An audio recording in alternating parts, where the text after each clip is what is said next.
Përshëndetje.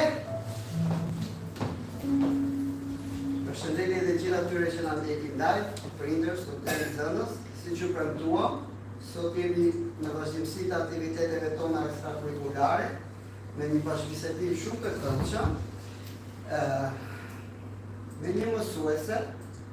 Dua ta prezantoj fillimisht si mësuese, sepse kam pasur fatin të ndjek orët e mësimit, ta ndjek mësuese Anile, me një nga pedagoget që shumë studentë të gjuhë letërsisë e njohin dhe nuk ka nevojë për një prezantim shumë gjatë, dhe me një nga mikeshat e institucionit, por që gjithashtu dhe shkrimtare. Sot të flasim për gjitha. Jemi sot me zonjën Anila Mullaj. Tani unë do të ras Zysha? Faleminderit që erdhe në ndërë në bukur Time Center. Paraprakisht për gjitha ata që në ndjekin live, se fëmijët e din, ne kemi një formulë. Këto formula janë si aktivitete ekstrakurrikulare jashtë institucionit, ku është formula learning by talking, pra ajo që ne flasim dhe ajo që ne pyesim është ajo që ne mësojmë. Nuk ka pyetje të gabuara, nuk ka pyetje të shëmtuara, ka përgjigje të gabuara. Besoj se një të drejtë. Për ndonjë pyetje që ne do gabojmë, nuk ka pyetje të gatshme, në pyetje të bëjmë momentale. Për ndonjë pyetje që do gabojmë, paraprakisht po të kërkoj falje në emër të gjithëve. Tani, paraprakisht që fëmijët na njohin, kemi të ilustruar në ekran, e ju para shumë e dini nga prezantimin që kanë bërë mësuesit, ne kemi në ekran edhe fotot ilustruese që ju mund ta ndiqni bisedën. Pyetjet e para po t'i bëj. A mund ta bësh një prezantim kush je për fëmijën dhe si ke arritur deri këtu ku je sot? Në rëmë ka njërë të shpret nëjësin që jam këtu, faleminderit për ftesën, ju falenderoj që jeni këtu me mua. Çfarë moshe jeni? Shumë bukur. Atëherë ju jeni mjaftueshëm të rritur që ne bëjmë një bisedë të gjatë edhe të lirshme. Unë jam Anila Mullaj, kam shumë vjet që jap mësim. Në përgjithësi nxënësit e mi janë të mëdhenj, janë 18, 20, 25, por unë i dua shumë edhe fëmijët. Dhe për të treguar që i dua shumë fëmijët, ja fund t'ju them që kam shkruar 2 libra për fëmijë. Pra, në këtë mënyrë e ndjej veten edhe pranë studentëve, pranë atyre që janë më të mëdhenj, por edhe pranë fëmijëve që janë të vegjël me trup, por ama me fantazi janë shumë të mëdhenj. Sepse thonë që fantazia një fëmije është jashtëzakonisht e madhe. Madje thonë që fëmijët kanë një fantazi edhe më të bukur, edhe më të ndritshme, edhe më të madhe se të rriturit. Se të rriturit, nga që kanë shumë punë, fillojnë dhe harrojnë të ndërrojnë, kurse fëmijët e kanë më të lehtë, më të lirë, më të bukur, më të ëndrat dhe imagjinatën e kanë më të fortë. Unë në fakt kam shkruar 2 libra, po sot do ta përshëndroj vëmendjen tek libri Në botën magjike të Henry, i cili është libër për moshën tuaj. Si vini dëshira të ta shpjegoj. Për të lexuar një. Sa herë siç është libri për ne. Çfarë kishte të ne? Po, tani unë kam një djalë 9 vjeç. Kështu jam shumë e qartë se çfarë pëlqeni juve, se çfarë doni juve, edhe çfarë doni s'është të gjeni tek librat që lexoni. Unë me djalin tim kam përdorur një metodë që babai im ka përdorur me unë. Cila është kjo metodë, thoni juve? Babai im gjithashtu është mësues i gjuhës letërsisë. Kur unë isha e vogël sa juve, pak më e vogël, pak më e madhe, ai më linte një detyrë që unë ndoshta do t'ja kisha këshilluar që mund ta përdorni dhe juve. Në verë, ai më caktonte mua 5 deri në 10 libra një listë. Dhe më thoshte që gjatë gjithë verës i ke për t'i lexuar, mund t'i lexosh të gjitha në korrik, mund t'i lexosh në kusht, të vendosësh vetë. Por ama ti, thoshte ai, që në fund fare, një javë përpara se të shkojmë në shkollë, ti do të tregosh subjektin e secilit prej librave. Dhe ai e mbante fjalën. Kur në fillim fare nuk ishte më pëlqente shumë kjo gjë. në fëmijë, ke pasur shpërje fëmijë të shumë shumë të luash. Edhe kjo të lexuarit duket pak si angazhim. Por ndërkohë, të lexuarit na bëjnë të mençur, na bëjnë interesant. Keni vënë sa interesant është njëri që është i ditur. Na bën të flasim bukur, na bën që të shprehemi bukur. Keni vënë re për shkak kur i kërkon dikujt diçka, pa përdorur fjalët e duhura, nuk ta japin. Kurse kur ti e thua me fjalët e duhura, kur ti e ndërton fjalën e bukur, menjëherë ta pranojnë kërkesën, menjëherë përpiqen të të ndihmojnë. Po si mund të shprehemi bukur? Si mund të flasim bukur? Si mund t'i paraqesim mendimet tona bukur? Ju ndihmon vetëm libri. Nëse lexojmë shumë libra, do flasim bukur, do t'im kërkojmë bukur, do t'i falenderojmë bukur, edhe imagjinatën ma do ta kemi më të bukur. Do thonë ju, librat janë argëtim. Librat nuk janë vetëm që të mësosh gjëra, marrësh informacione, por të të argëtojnë. Mund tani do të kisha dashur të isha në breg të detit tani. Ke parë deti, më të shta duke pret pak ujnë e thot. Do shta nesë do të kisha ndonjë shkret të tjerë, pas nesë do të kisha majtë mali, dhe pas nesë në breg të lumit. Po ne nuk mund t'i realizojmë të gjitha këto gjëra. Kurse ndjesit mund t'i marrim, si mund t'i marrim? Duke lexuar libra. Librat na krijojnë ne mundësinë që ne në përmjet imagjinatës të shkojmë aty ku duam të shkojmë.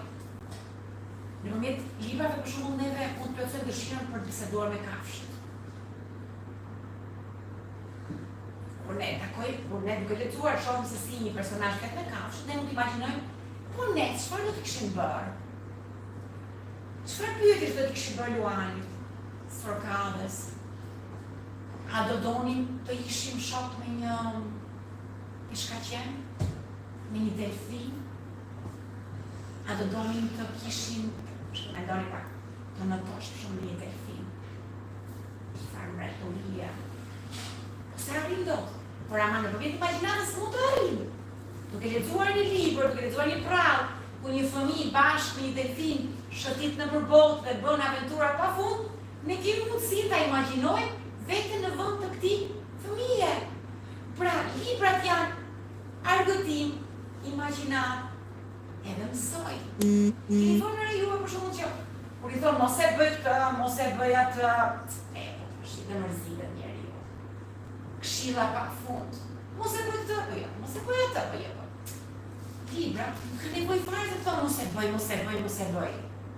Jo, librat kanë një mundësi shumë bukur që ti t'i shikosh konkretisht çfarë i ndodh dikujt nëse bën të gabim.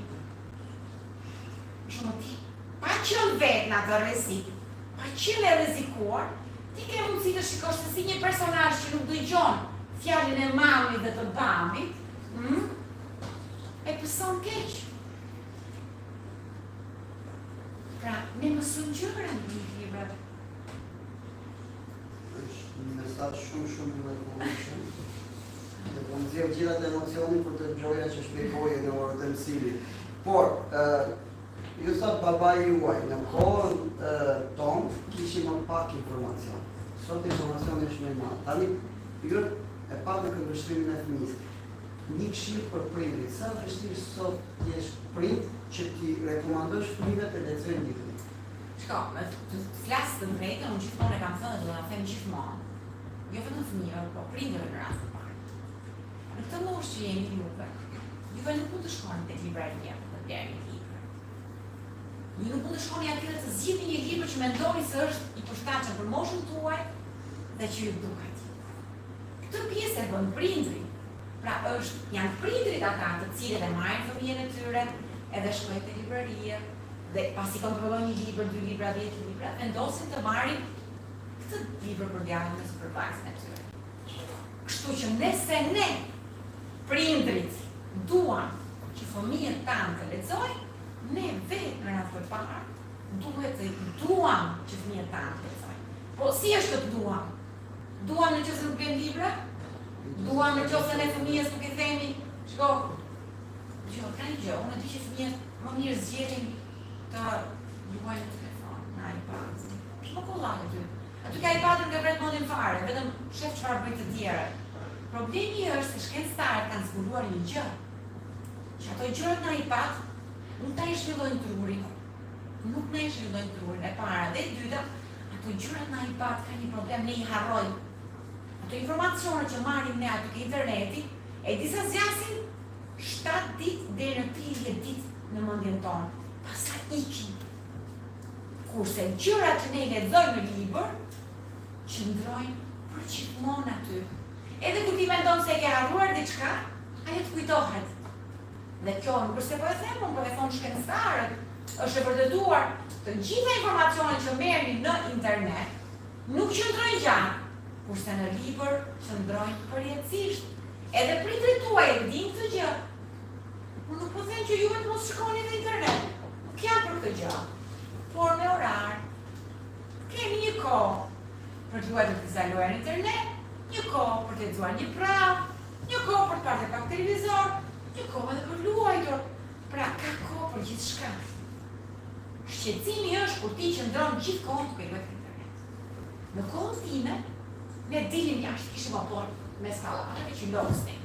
Kishte fëmijë që rinin gjithë ditën duke luajtur jashtë. Po babai nuk ma lejonte këtë gjë me mamën time. Më thoshte shiko, okay. Gjatë kohës që është vap, ti do lexosh diçka në shtëpi, do të shkosh një film, të mund dalësh pak më pas dite më shumë. Pra, ne si prindër, kemi disa detyra, dhe detyrat tona janë që mësojmë juve çfarë është e mirë për juve. Argëtimi është shumë gjë e mirë, por çdo gjë është kone vetë, çdo gjë ka konës e kufizuar le them. Pastaj në fund e thash, libri është argëtim, është një formë argëtimi. Ka forma të ndryshme argëtimi. Libri është argëtim për mendjen. Siç është vrapi, noti për trupin, argëtimi është për mendjen. Do kalojmë në pjesa e parë e pyetjeve, sepse kemi kohën shumë limituar. Do kalojmë në pjesa e parë e pyetjeve, pastaj do bëj pyetje për disa kategori dhe për ata që na ndjekin live. Po, fillojmë. Cili ka qenë libri jot i parë që ke shkruar? Libri i parë është Në botën magjike të Henrit, është një libër me pralla, janë 12 pralla. Në botën magjike të Henrit është llogaritur në një mënyrë të tillë që fëmia të mos e lexojë librin më një herë. Po ta lexojë një prallë, ta lexojë të javë, një prallë ta lexojë javën tjetër. Javën tjetër është një nga ato libra që mund ta lexosh për 5 muaj, në kuptimin e asaj që nuk është të thonë që të kesh shumë kohë, jo. Mund të lexosh sot. Disa ditë mund ta lësh më javë dhe të lexosh një prallë tjetër, një ditë tjetër. Pse shkruaj këtë libër? Bëri një prezantim shumë bukur të fare dhe më thënë që profesoresha universiteti shumë njerëz nuk kanë shkruar një libër me pralla, janë habitur. Kanë thënë profesoresha, ka filluar të shkruaj libra me pralla, ç'lidhje ka kjo punë? A ndodhi diçka magjike me mua? Ndodhi diçka që po lëvizin diçka në trurin tim. Ndoshta ndonjë zane pa dukshme, më preko me atë shkopin magjik. Besoni në këtë atë? Jo. Jo, pra e pas që ka kjo atërë. Po çfarë ka ndodhur vallë për shkruar edhe një libër? Nga mendoni se mund ta kem pasur frymëzimin, por nuk pas ka qenë zana. Nga që ke lexuar libra. Ka që kam lexuar shumë libra. Kjo është gjë shumë e rëndësishme. Ja dhe një ndim, Zysha ka një princ të vogël. E thash. Ta fantazia? As bëhet fjalë, fantazia është shumë e rëndësishme, është domosdoshmëri. Pa fantazi shkojmë do ta zgjë. Unë kam një djalë 9 vjeç tash. Dhe çfarë bëja? Vite darkë, dhe ai më thoshte mua, vitin parë lexoja një prallë, pastaj një prallë tjetër dhe aty u bë kështu si zakon kjo që çdo darkë, përpara se të vinte gjumë thoshte mua mami më tregoj një prallë. Ndonjëherë, do të ishte shumë e lodhur. Edhe ajo drita, ke parasysh ajo drita të vërtetë në syt. Mi po ndërkohë që prindërit e kanë për detyrë që fëmijët e tyre të më tregojnë diçka një prallë përpara gjumit, mendojë pra ta e kërkojnë. Edhe kishte raste kur unë nuk e dizja dritën për të lexuar libra, dhe i krijoja vetë prallët. Po i krijoja vetë. Të nesër, krijuar një prallë si të ndesme kisha harruar në fakt. Vetëm kur më thoshte djali, mami dua të prallën që më tregove mbrëm. Në të e parë u mërzita se më ka mbaja mend. Keni parasysh kur krijon diçka ndonjëherë, por jo për ta mbajtur mend. Sigurisht, natën tjetër, kur i tregova një prallë tjetër, që sa jova përsëri, e mbajta mend. Sepse e dija që pas një dite, 2 ditësh, një javë, ai do ma kërkonte përsëri. Dhe kështu vazhdoi kjo punë që unë i krijoja prallë dhe i mbaja mend. Një ditë, mendova, kur djali tim i pëlqen kaq shumë këto pralla. Pse unë mos kem mundësi që këto pralla t'ja tregoj dhe familjeve të tjerë? Se jo të gjithë mamat mund të krijojnë pralla. Se jo të gjithë kanë mbaruar për gjyletërsi. Jo të gjithë kanë talentin për të shkruar. Kështu që ndoshta mendova që është mirë të jap një ndihmë mamave dhe babave, të cilët ndoshta nuk mund të sajnë dot pralla, të kenë mundësi që të lexojnë fëmijëve të tyre këto pralla që unë i kisha krijuar për djalin tim. Dhe kështu lindi dëshira për të shkruar. Pra si fillim, prallat u shkruan për djalin tim. Më pas, siç unë e kam shkruar në faqen e parë të librit, ata janë për të gjithë fëmijët. Dhe është një libër shumë i bukur që unë rekomandoj dhe prindërve. Është vërtet një libër shumë i bukur, kujton pak edhe stilin për kam lexuar për herë të parë. Edhe ideja, stilin e Arës Magjike, kur ishin vegjël që kishte ose janë klasike. Janë drama klasike. Domethënë ai stil që çdo darkë ti merr një histori të re për të kaluar pastaj. 12, janë 12.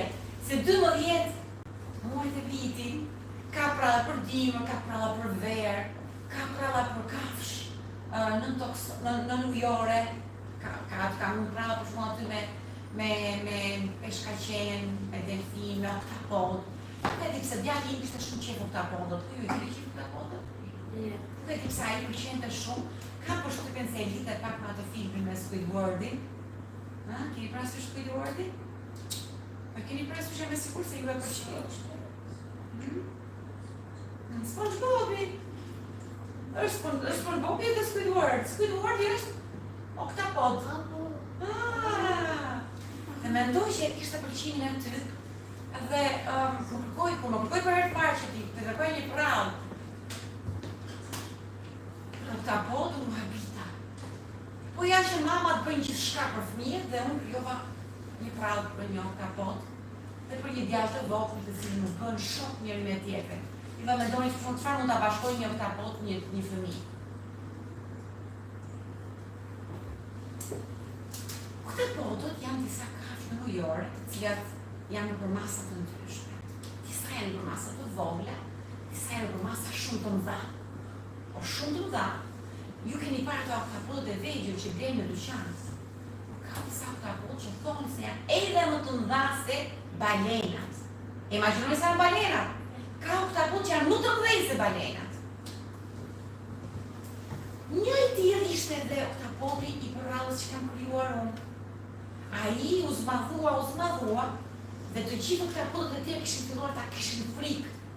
Sepse e keni vënë re që nga njerëz ne kemi frikë të tjerë nga madhësia e tyre. Por dikush është i madh dhe kemi frikë, ndërkohë s'është e thënë se për masat nuk janë treguar si vlerave tona. Se je i vogël nuk do të thotë që nuk ke vlerë, se je i madh nuk do të thotë që ke shumë vlerë. Jo, dikush është i madh, dikush është i vogël, por ne nuk i respektojmë të tjerët nga për masat, i respektojmë për ato që ato dinë, për zemrën e tyre, për mendjen e tyre. Oktapodi vërtet ishte i madh në trup, por ishte shumë i mirë. Por ama të gjithë e kishin frikë, dhe ai një ditë vendosi të ikte. Iku, dhe u fut në një shpellë ujore, dhe po qante aty në atë shpellë. Në një moment pas e vendosi të dilte pak mbi sipërfaqe. Aty ka një fëmijë që po qante. Një fëmijë i cili është shumë i trishtuar. Pse mund të trishtohet një fëmijë? Pse mendoni? Çfarë i mungon një fëmijë kur trishtohet? Po. Nuk ka më qësi. Si? Nuk kam një qësi. Shumë bukur, më pëlqen shumë. Si ke emrin? Klevi. Klevi se të shumë bukur. Për atë po qante djali ynë. Djali ynë kishte një problem shumë të madh. Jetonte në breg të detit. Mi për nuk dinte not. Të gjithë fëmijët e tjerë dinin notonin shumë bukur. Ai jo se nuk dinte not, por kishte ndodhur diçka në detit, kemi dëgjuar që ndodh ndonjëherë që kur noton, të ka ngërçi. E di çfarë është ngërçi? Të ngecet këmbë kështu. Ajo ndodh shumë rrallë, por ja që djalit toni kishte ndodhur kjo gjë. Ndërsa ai kur notonte kishte kapur ngërçi këmbës dhe qytet deri ai kishte frikë të notonte. Dhe e la notin. Dhe i duka sikur nuk dinte të notonte, nuk kishte vetbesim. Vetbesimi është shumë i rëndësishëm. Dhe kur mbaronte shkolla, të gjithë fëmijët e tjerë shkonin për t'u larë në det, ai ngecte vetëm. I mungonin shokët, i mungonin miqt. Dhe ai atë ditë kishte vendosur të rinte aty tek shkëmbi, duke qarë. I mërzitur që nuk kishte asnjëri me këtë rinte, sepse ata kishin shkuar notonin.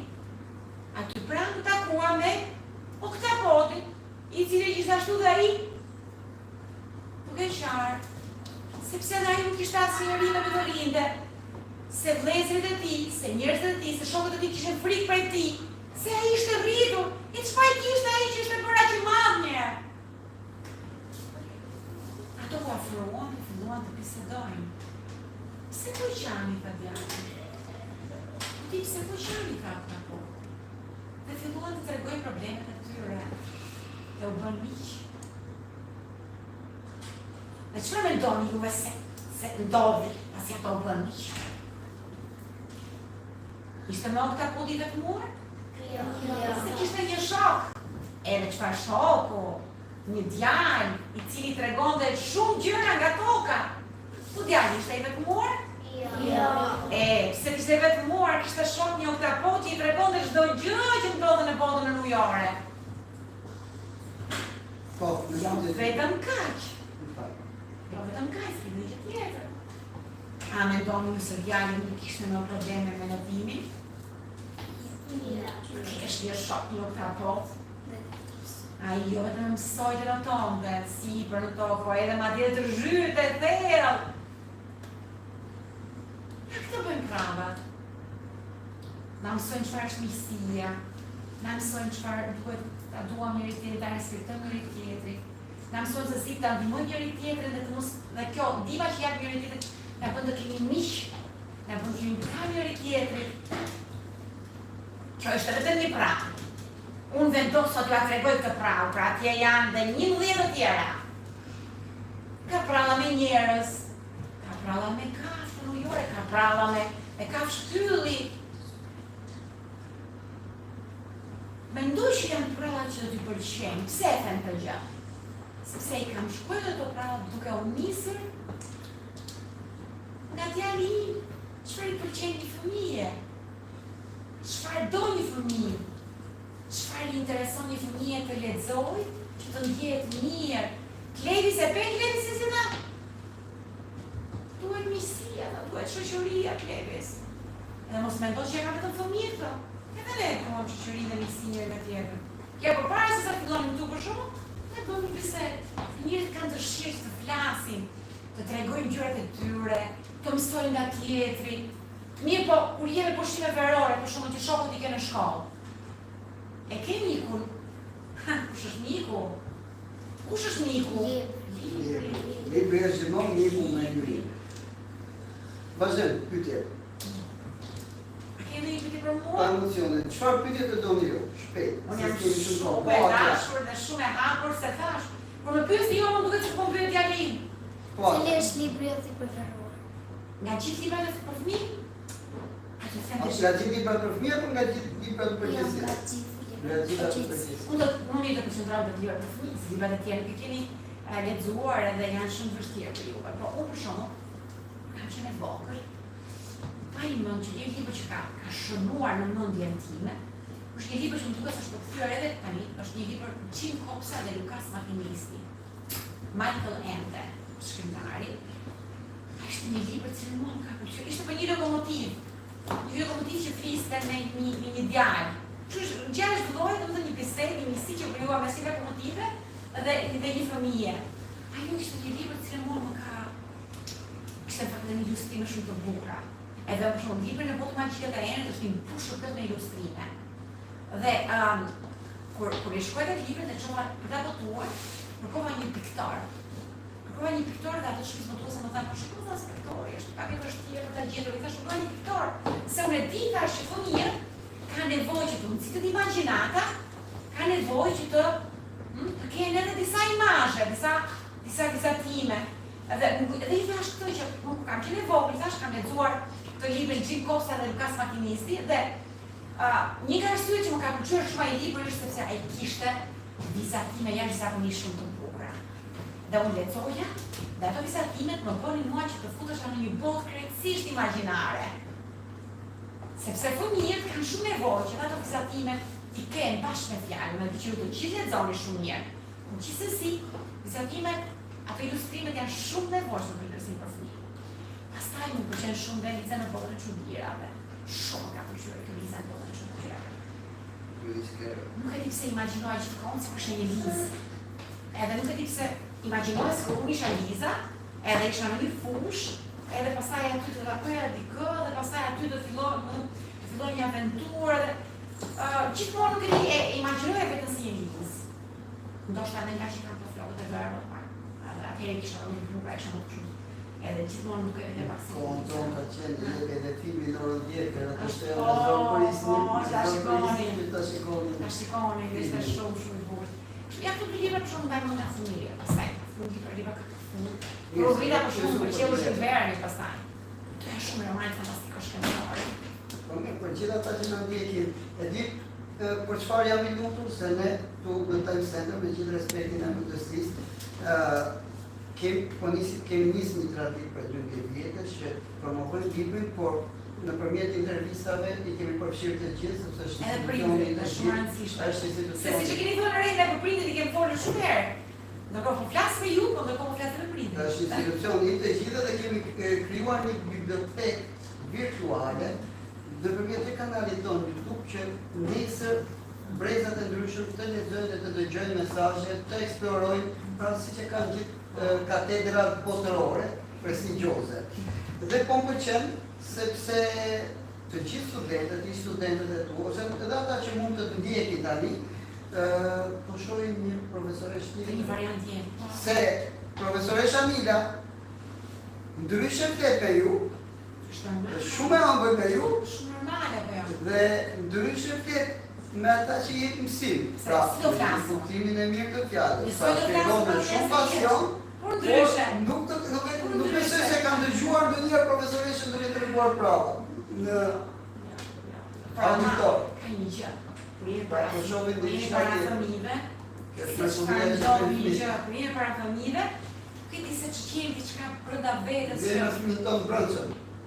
Po e më të dashur, më të ëmbël, cilën atë pjesën më të mirë tonë. Se fëmijët janë mrekullia, janë ëngjëjt. Janë ato që i bëjnë të gjithë njerëzit të nxjerrin më të mirën e tyre. Mirë, për gjithë ata që po ndjekin tani nga libri që ka ndikuar më shumë në jetën tonë. Për ata që janë atje, ndoshta. Për çdo lexues kjo pyetje është pyetje. Po pra, shumë e. Kush ka lexuar shumë, thotë kjo nuk është pyetje për ata që lexon shumë, por gjithmonë besoj se ka një libër që të ndikon. Kjo në faza të ndryshme kam pasur pëlqime të ndryshme. Faza të ndryshme. Po kam qenë studente për shumë, kam dashurova me librin e Ilusionet Humbura të Balzanit.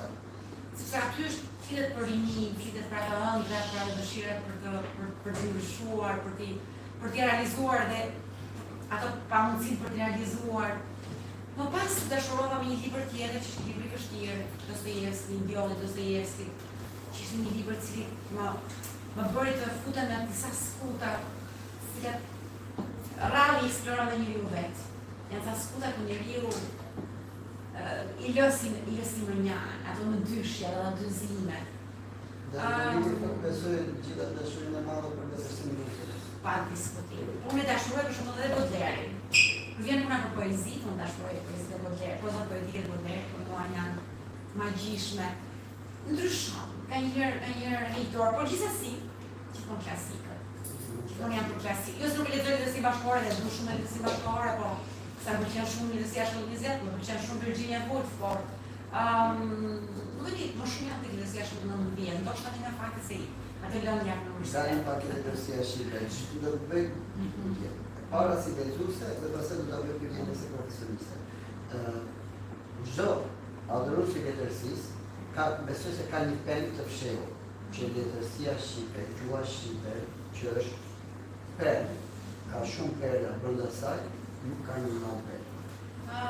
Jemi një shoqëri spektakli dhe jo domosdoshmërisht dhënia e atij Nobelit do të na japi vlera gjuhës tonë, por e meritojmë dhe a ke pemë që nuk e kemi, kjo si lexuese, pastaj si profesioniste pyetjen kam drejt për drejt. Sepse ne kemi marrë nisën përpara shumë kohësh dhe tani më lejohet ta bëj një kritik përgjithsisht. Mendoj se është bërë shumë pak për ta promovuar një personazh, një autor shqiptar për ta marrë Nobelin. Ishim shumë afër me Ismail Kadaret dhe katedrat tona besoj se bën shumë pak. Unë mendoj se në Jo të pejtë, ke pemë nga si lexuese dhe pastaj si profesioniste. Çmimet janë gjithmonë shumë të mira. Në përgjithësi njerëzit thonë jo se çmimet janë të rëndësishme, po janë të rëndësishme. Unë e di shumë mirë që ka libra të cilat nuk kanë fituar asnjë çmime dhe janë libra shumë të mëdhenj. Ka shumë libra që nuk kanë fituar çmimin Nobel. Janë libra, ndoshta ka shumë libra që janë kryevepra, por nuk e kanë fituar çmimin Nobel. E megjithatë ata janë kryevepra. Pra nuk mund të them dot që një çmim e bën një libër kryevepër. Jo. Por çmimet janë prapë të rëndësishme. Pse do thoni nuk janë të rëndësishme? Sepse çmimet janë të rëndësishme dhe të rrehin vëmendje. Dhe sidomos për letërsimin e vendit, një letërsi e kombi, janë shumë të rëndësishme të rrehin vëmendjen drejt atij kombi. Shoqërinë e spektaklit dhe asaj kulture.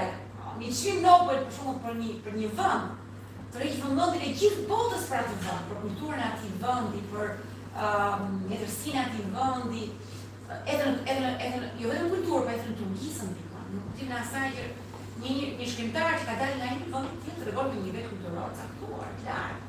Kështu që nuk jam për të thënë që shkose çmimin Nobel punë e madhe. Jo, do doni të thënë çmimin Nobel, po këto gjëra nuk se bëhen.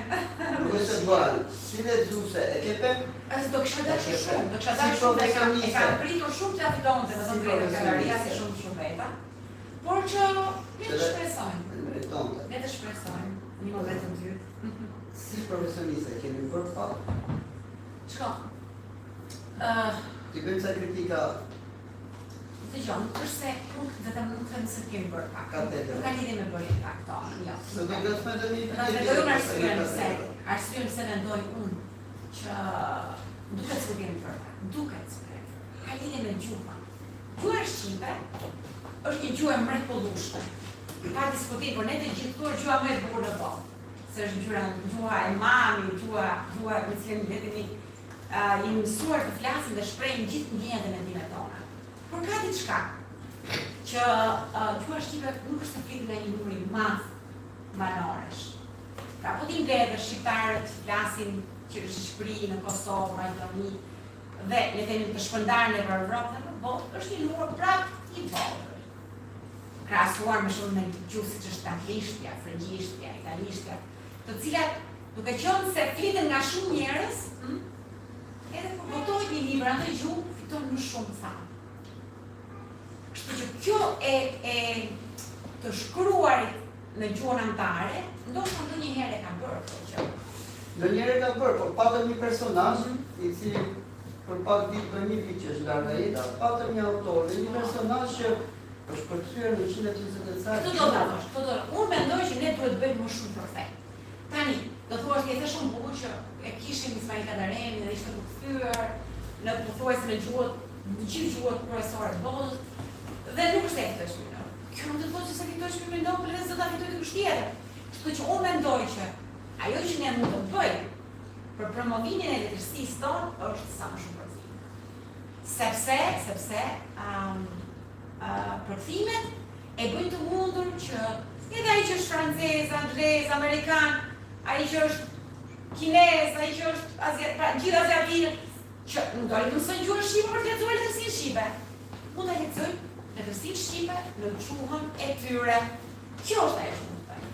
Kam një pyetje tjetër. Më shumë përkthime, ajo mund të bëjmë. Kam dhe një pyetje tjetër për gjithë ata që na ndjekin.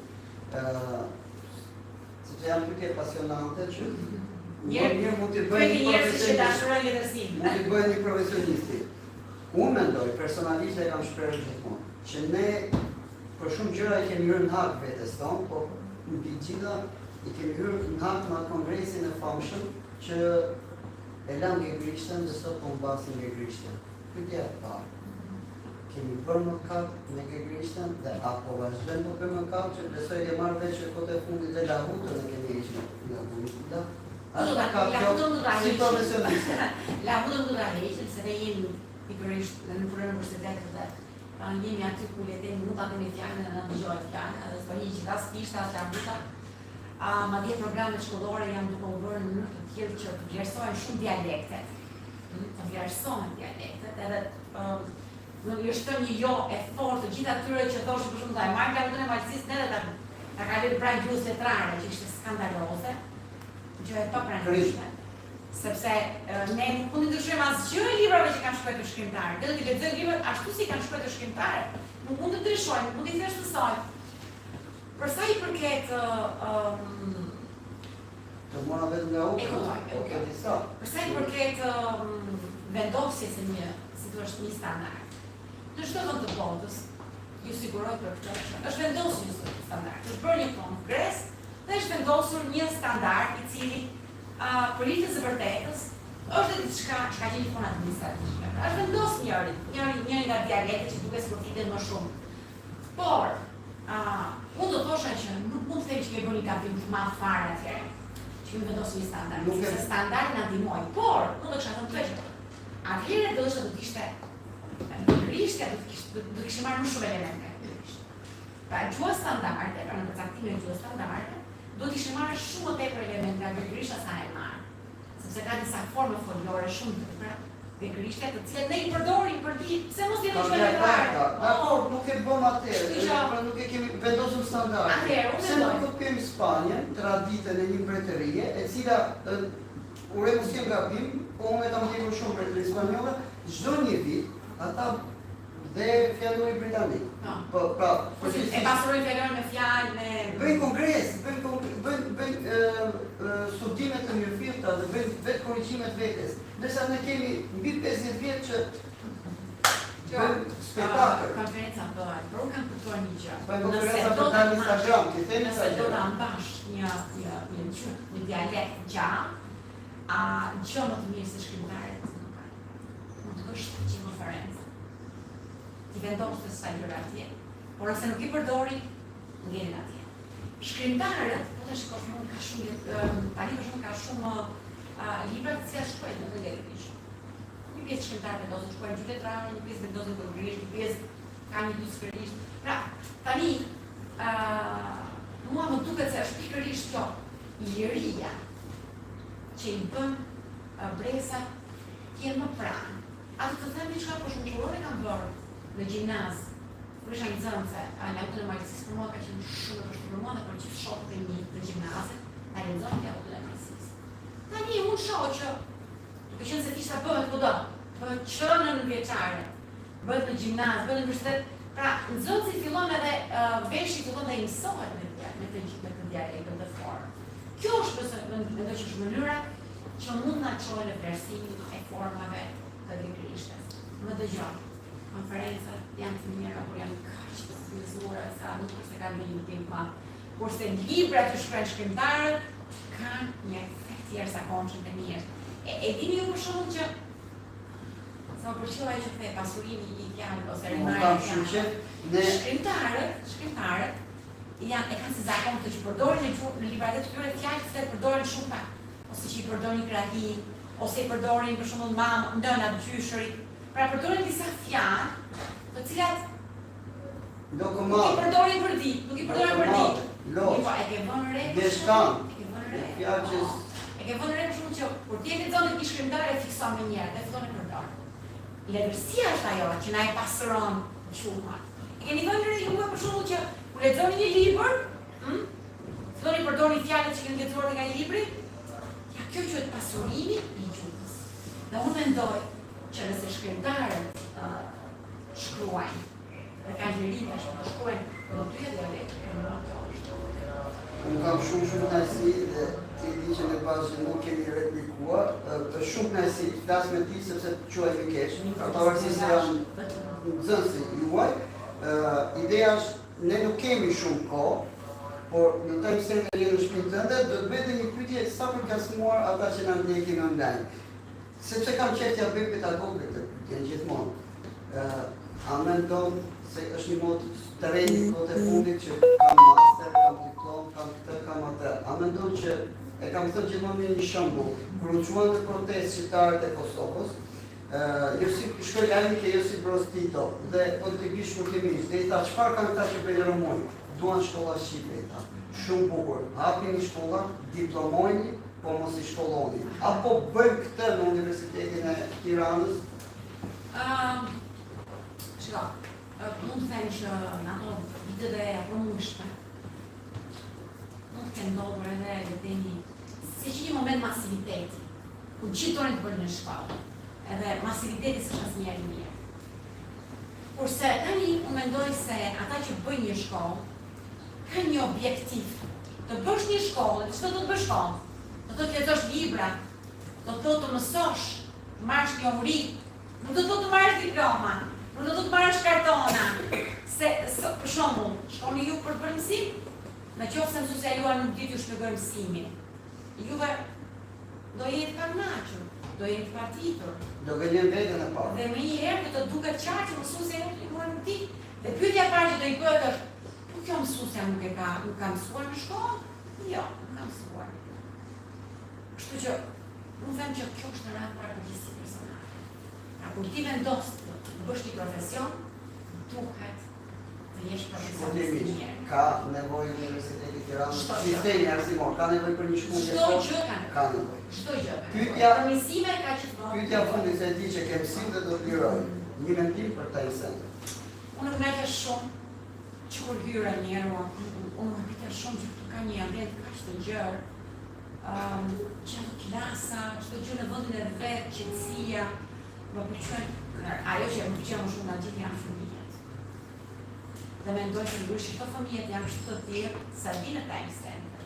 Se në qoftë se do vinë në time center, ndoshta nuk do ishin kaq të sjellshëm, kaq të bekuar, që bënin kaq pyetje të bukura, edhe që kishin një imagjinat shumë të mirë.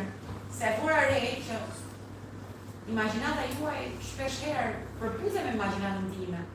Që të jemi vetëm shumë pak, nga gjitha klasat që jemi. I bashkë. Një këshill për prindrit. Të dashur prindër, nëse doni që fëmijët tuaj të lexojnë, juve duhet të blini libra dhe duhet t'ia lexoni ato libra në fillim fare.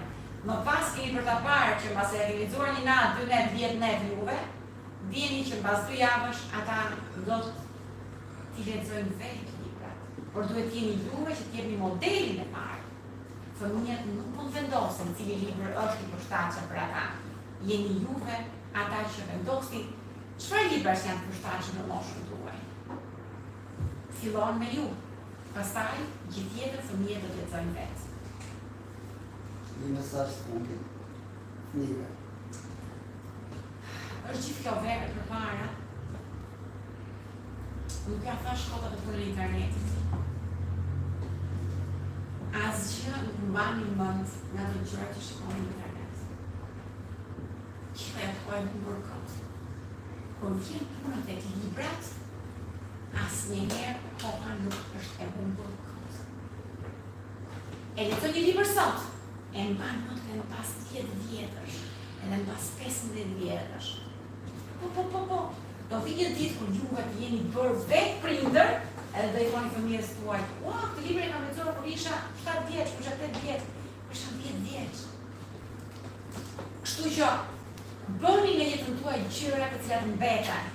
Dhe librat janë një gjë të cilat mbeten në mendjen tuaj dhe kanë një gjë shumë të bukur. Librat edhe ju argëtojnë, edhe ju bëjnë të mençur. S'ka asgjë tjetër që edhe ju argëton, edhe ju bën të mençur. Profesoresha, time center është shtëpia e gjithëve. Ju jeni në shtëpi, jeni mirë pritur dhe do na vini prapë. E di që keni agjendën shumë ngarkuar, por të gjeni një kohë që të vini dhe ne të flasim me gjitha klasat. Faleminderit gjithëve që na ndoqët live. E bukura jonë kjo është sepse ne jemi spontanisht dhe live në gjithçka. Unë tani do të çojmë të mbyll live-in. Ju falenderoj për gjithçka dhe mos harroni. Libri është miku më i mirë. Të mësosh kur nuk është vonë. Do ta fillojmë me një libër. Faleminderit që ishte ndaj